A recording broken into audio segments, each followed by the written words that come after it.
VKR voice, ఇదే నిజం. Friends, నేను ఒక మంచి ముచ్చట ఎత్తుకొచ్చాను నేను మీకు. ఈ రోజు మంచి ముచ్చట ఎత్తుకొచ్చి రావడమే. సో ఇలా నిన్న జరిగినటువంటి పరిణామం, నిన్న జరిగినటువంటి సంఘటన మీద నేను ఇప్పుడు మాట్లాడబోతా ఉన్నా. నిజంగా ఆ సంఘటనను మీరు విన్నా, మీరు చూసినా మీకెంత కోపం వస్తుందంటే చాలా కోపం వస్తుంది. కానీ ఆ కోపము నిజంగా ఆయన మీద చూయించిండ్రు, ఓడగొట్టిండ్రు, బుద్ధి చెప్పిర్రు, అన్ని రకాల గుణపాఠం చెప్పిర్రు. అయినా ఇంకా బుద్ధి రాలేదు.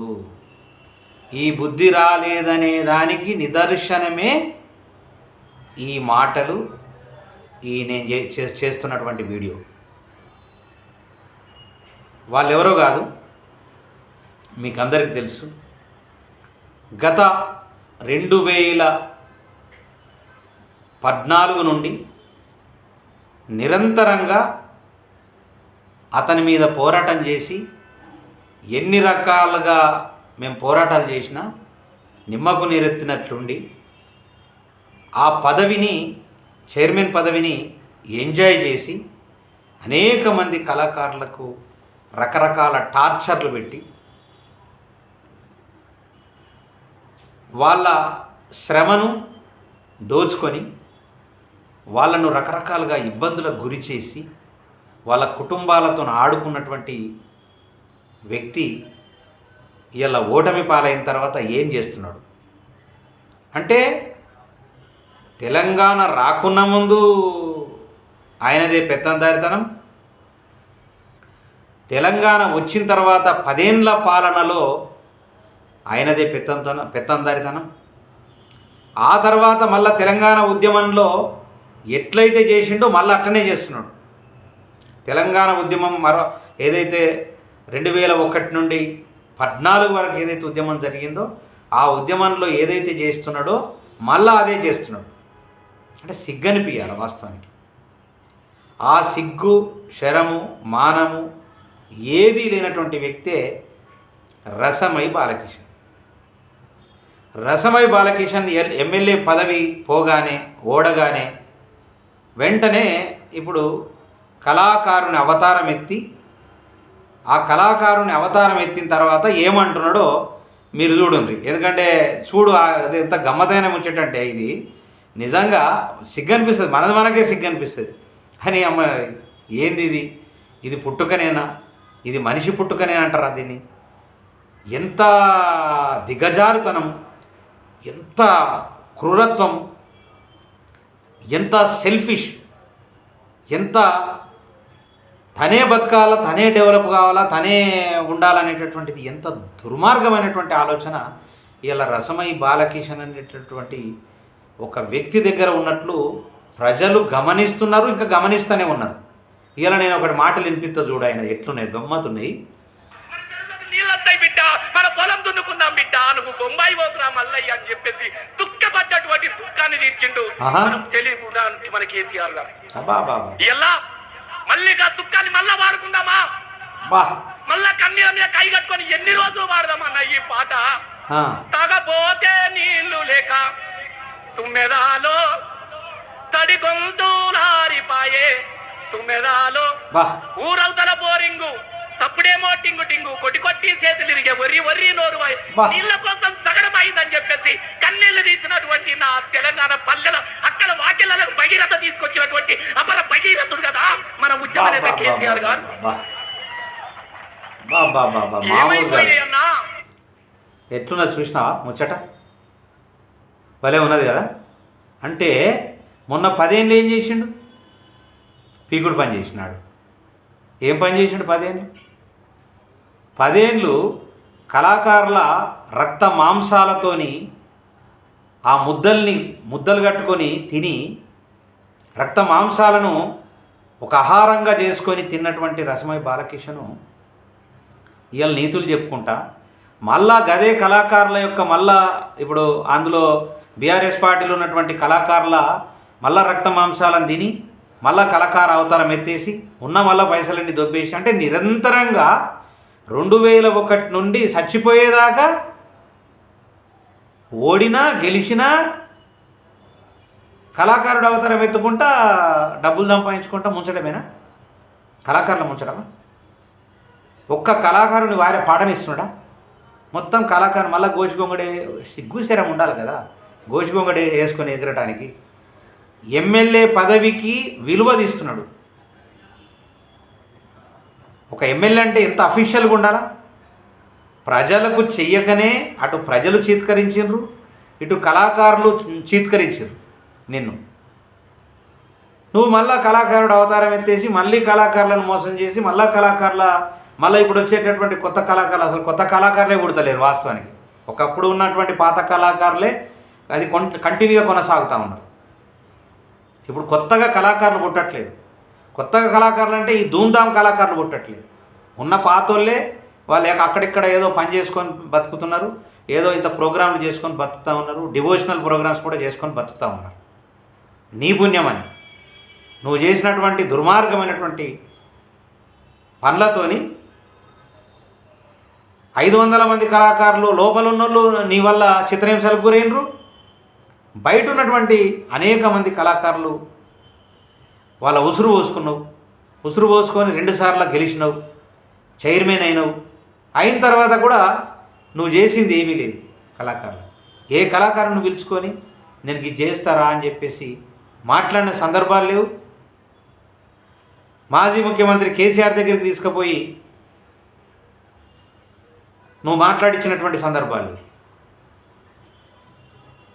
ఏమీ లేదు. ఏమీ లేకుండా నువ్వు ఇలా తెలంగాణలో ఉన్నటువంటి కళాకారుల మొత్తం ఈ టోటల్గా నేనే కళాకారుణ్ణి, నాదే సామ్రాజ్యము, తెలంగాణ అంతా నాదే, నన్ను మించినటువంటి కళాకారులు లేడు. ఒక పాట పాడితే నీ గొంతు బుర్రమన్నది అంటున్నావు.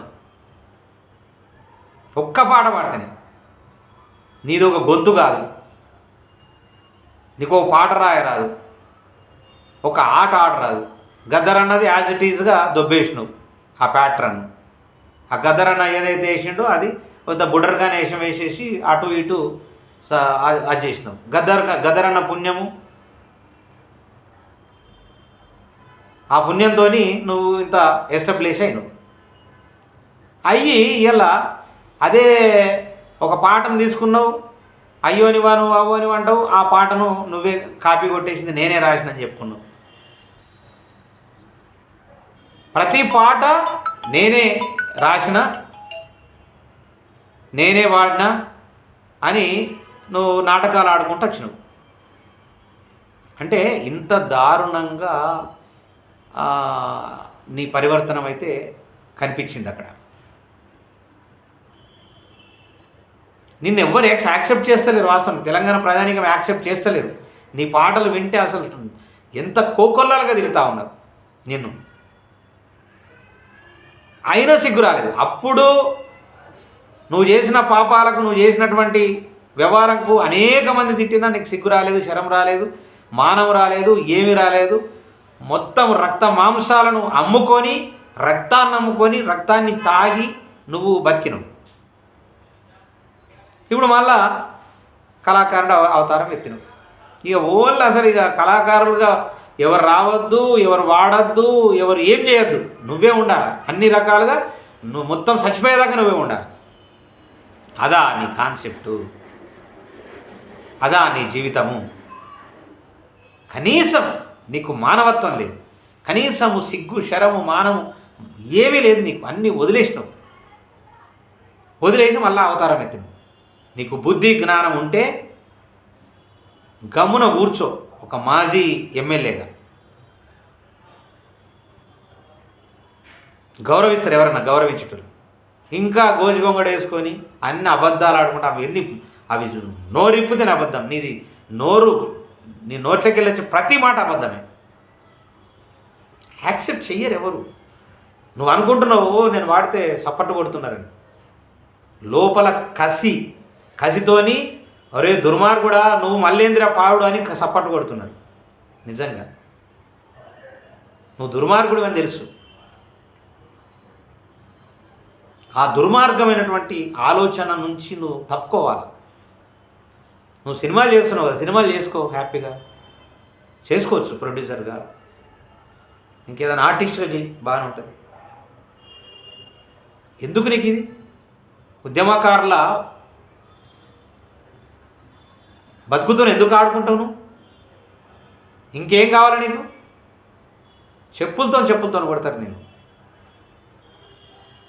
ఇంకా వదిలేసారు. ఎందుకంటే ఒక కళాకారుడివి, చలో పోని ఏదో ఉద్యమంలో ఇంత ధూమ్ధాములు చేసి అది చేసిండు, చైతన్యవంతులు చేసిండు అని ఆ దాంతోనన్నగా ఆగుతున్నారు. లేకపోతే నిన్ను ఈ పాటికి చెప్పులతోని ఘోరంగా కొట్టేది. చెప్పులతో కొట్టే పరిస్థితి రానియకుండా చేసుకో నువ్వు ఫస్ట్. ఈ మాటలు వింటుంటే నిజంగా ఎంత దారుణం అంటే, అప్పుడు కాంగ్రెస్, బీఆర్ఎస్, టీఆర్ఎస్ పార్టీ ముఖ్యమంత్రి, మాజీ ముఖ్యమంత్రి కేసీఆర్ నీకు టికెట్ ఇవ్వకపోతే లింగమణి అని పాట పాడేసి మళ్ళా కాంగ్రెస్ దగ్గర పోయి కాంగ్రెస్ వాళ్ళ సంకనాకి మళ్ళా టికెట్ ఇస్తానంగానే మళ్ళీ వీళ్ళని మోసం చేసేసి మళ్ళా నువ్వు పోయి టికెట్ తీసుకున్నటువంటి చరిత్ర ఏది దగులుబారి చరిత్ర నీది. నువ్వు ఒక పాపపు కళాకారుడివి. పాపపు కళాకారుడు కాబట్టి అనేక మంది కళాకారుల జీవితాలతో ఆడుకుంటున్నటువంటి ఒక పాపపు కళాకారుడివి నువ్వు. సంపాదించుకున్నవి అయిపోయింది, నువ్వు హ్యాపీగా బతుకు. ఇంకా నలుగురు కళాకారులకు అవకాశం వస్తుంది, వాళ్ళకి వెనక నిలబెట్టేసి మళ్ళీ ధూమ్ధాములు చేసుడేంది? సిగ్గుశరం ఉండాలి కదా నీకు. సిగ్గుశరం లేకనే నువ్వు ఆ జీవితంలో నీ అంత నీచపు సిగ్గులేని విధవ నేను నిజంగా ఏ కళాకారుని చూడలే. సిగ్గు తప్పి నువ్వు ఈ భూమి మీద బతుకుతున్నావు. నీకు ఎలాంటి సిగ్గుశరం లేదు. మనిషి అయి పుట్టినప్పుడు కనీసం కొన్ని క్వాలిటీస్ ఉండాలి. ఏ క్వాలిటీ నీలో లేదు. అంత నీచమైనటువంటి వ్యక్తివి నువ్వు. ఆ నీచ బుద్ధి మారుకొని ఇప్పుడు ఏదైతే కొత్త ప్రభుత్వం వచ్చింది, కాంగ్రెస్ ప్రభుత్వం, ఆ ప్రభుత్వంలో కొంతమంది కళాకారులన్న బతకడానికి అవకాశం ఉన్నది, ఇంకొంతమంది కళాకారులు బతకడానికి అవకాశం ఉంది. అరే భయ్, నువ్వు ఉద్యమ కళాకారుడు అంటున్నావు కదా, ఆ 250 గజాలు తీసుకో, అది కూడా వదలకు. నువ్వు 250 ఉద్యమ కళాకారులకు 250 ఇస్తారట కదా, అది కూడా తీసుకో, 4 డబ్బులు వస్తాయి. ఇంకొకడికి ఇచ్చేటటువంటి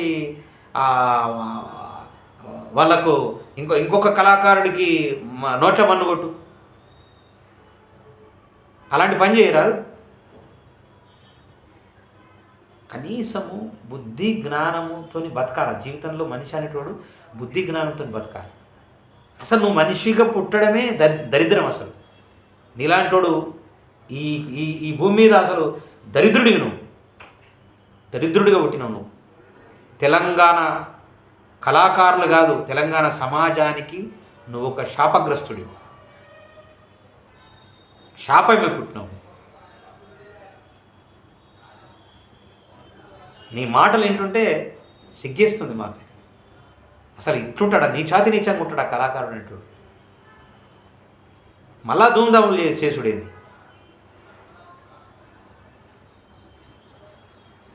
చీ. నిజంగా ఈ సమాజం ఎట్లా నిన్ను భరిస్తుందో, ఎట్లా యాక్సెప్ట్ చేస్తుందో నిజంగా ఇప్పటికైతే నీకైతే బుద్ధి చెప్పిర్రు. ఇంకా మునుముందు బుద్ధి చెప్పాలని తెలంగాణ సమాజాన్ని నిజంగా కోరుతున్నా. దయచేసి ఇలాంటి నీచమైనటువంటి మనస్తత్వం ఉన్నటువంటి దుర్మార్గమైనటువంటి ఆలోచనలు ఉండేటటువంటి దుర్మార్గుడు రసమై బాలకిషన్కు తెలంగాణ యావత్ ప్రజానీకం బుద్ధి చెప్పాలని, మారకపోతే బుద్ధి చెప్పాలి. కనీసం నా వీడియో చూసిన మారాలి. మారి బుద్ధి తెచ్చుకో. ఇంకా నీకు చాలు. అన్ని రకాలుగా అనుభవించినావు, అన్ని రకాలుగా మోసాలు చేసినావు, ఇక అన్నీ అయిపోయినాయి. ఇక చాలు. ఇంకెందుకు నీకు? చాలు.